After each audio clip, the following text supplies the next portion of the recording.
I would describe this pier as an example of Spartan hedonism. The pier was built in the late 1880s, so although it's an early pier, it was quite developed technically in its day.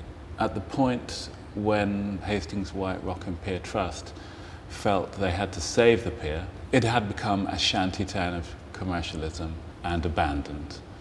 So the fire that shortly followed the RIBA advertisement for a competition was the last straw, really, and yet enabled us to treat it as a kind of phoenix project.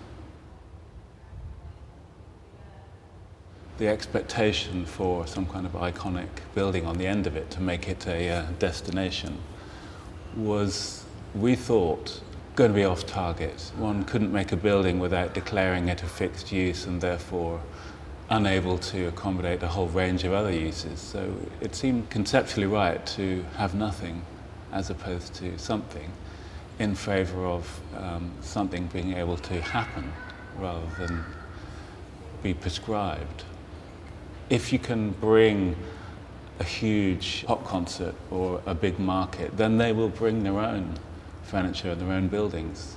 So the priority was to make a really strong deck, way stronger than it had been. The vast majority of the budget is from the deck down in the reconstruction of the original steel structure in the sea. So what's on the deck and above deck is deliberately quite minimal, simple.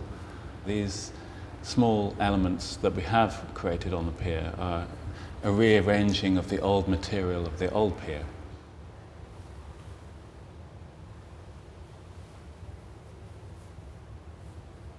Obviously, one has to provide some services for visitors, but what seemed even more important was the establishment of a kind of archive that wasn't the same visitor centre experience as going in and looking at photographs of the pier as it used to be whilst walking around a new one. It seemed important to make very flexible spaces. A digital archive can be very compressed, obviously, and the flexible spaces in this building are for education, revenue generation, weddings, all kinds of uses can happen here in these two very simple, straightforward rooms.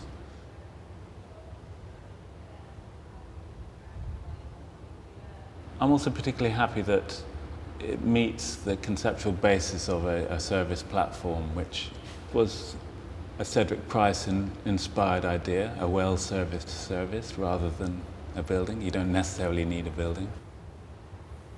The Stirling Prize has different layers of meaning, obviously, for the architects and for the community who run this pier, who now own it. I mean, we were happy to act as a different kind of architect in the process of transforming the pier. Perhaps the traditional role of the architect as defining form and organising construction was still there, but it had to also work in parallel with acting as agents for a community to acquire the pier and supporting the fundraising campaigns. I think the key to its future is encouraging ever more ambitious events. For example, there was recently quite a large pop concert which made it clear that the capacity of the structure is actually in excess of what we originally anticipated. So it's very positive in the sense that its potential seems endless, really.